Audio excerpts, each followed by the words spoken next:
Back to the long-awaited guidance now on the reopening of schools, which say high-risk sports should be canceled where COVID transmission is high unless everyone is vaccinated. Good evening. I'm Doug Embledge. Ginny's off tonight. This comes a day after Monroe County was elevated to a red zone as a high transmission area. Cases up 96% in a week.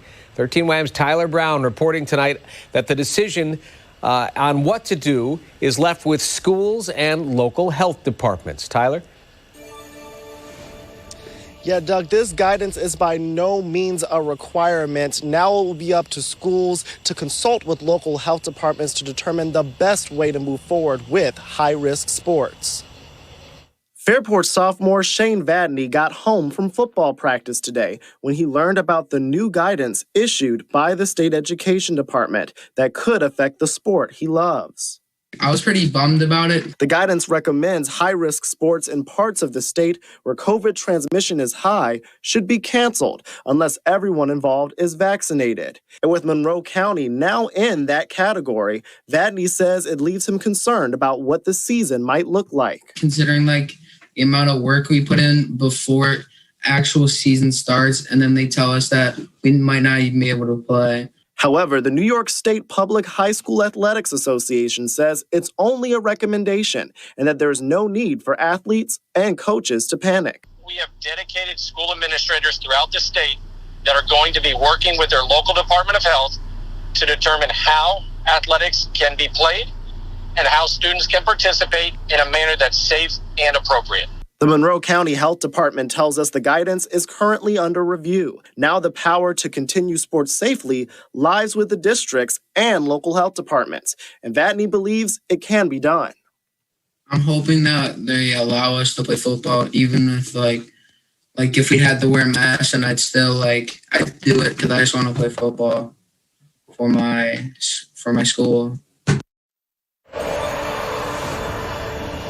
This guidance also recommends universal masking in classrooms for both students and teachers, as well as distancing in the classroom. We have full guidance on our website, 13wham.com. So much of the focus is on the reopening of schools, but many daycare centers never closed.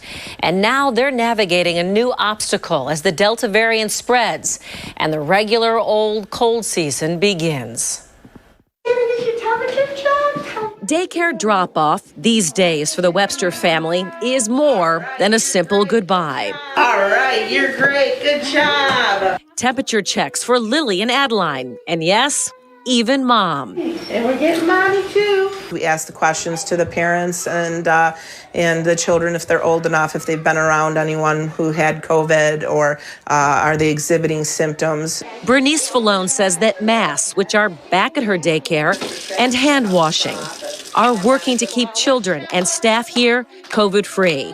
But she admits a bigger challenge lies ahead. With the winter months, the coughs, you'll get the occasional fever. Sometimes they'll get the flu. How do you decipher? You know what I mean? How are we going to decipher on what is this, this virus and what's the flu? At Falone's Fun Time Center, a runny nose, so common in kids, won't necessarily keep a child home, but a fever will. And COVID has lowered the temperature at which a child cannot go to daycare.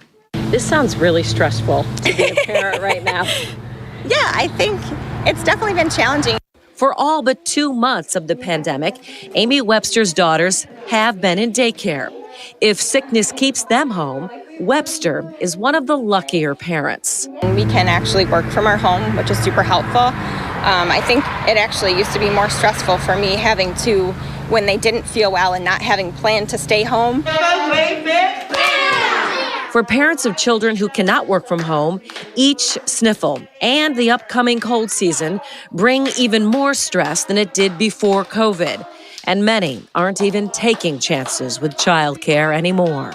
Parents get to work from home. They get to have their children home. It's the best of both worlds, and it's really a very challenging time for childcare facilities because, we don't have as many children as we used to have.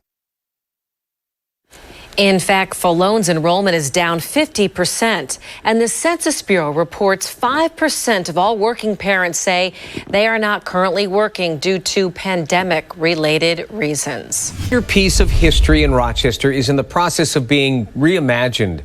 As Jenny Ryan reports, the plan is to do something new with the old canal and subway bed near the Blue Cross Arena. From the boats on the old Erie Canal to subway trains and today's cars, this stretch that straddles the Genesee River has always been a way to get people somewhere. The future plan is for it to become a place where people stop, a real destination. What we're trying to do is restore it to where it once was, not as a functioning canal lock or a part of the canal, but as an attraction for our community. The aqueduct beneath the Broad Street Bridge is the final piece of the Rock the Riverway project in the downtown area. The goal? To showcase and capitalize on the oft-hidden gem of the Genesee. It starts by removing the upper third of the bridge. If you take the top off and you look down there, and if you look at a vantage point from East Main Street, you'll be able to look all the way down to the U of R.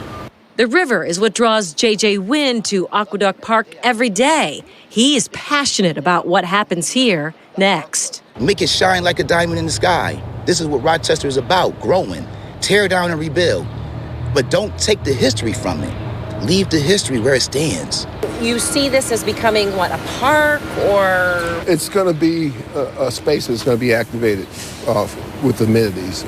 It's just going to be an amazing gathering place for people who not only work downtown, but who also live downtown. We're just looking at making sure that the spaces meet the needs of our community, our downtown neighbors.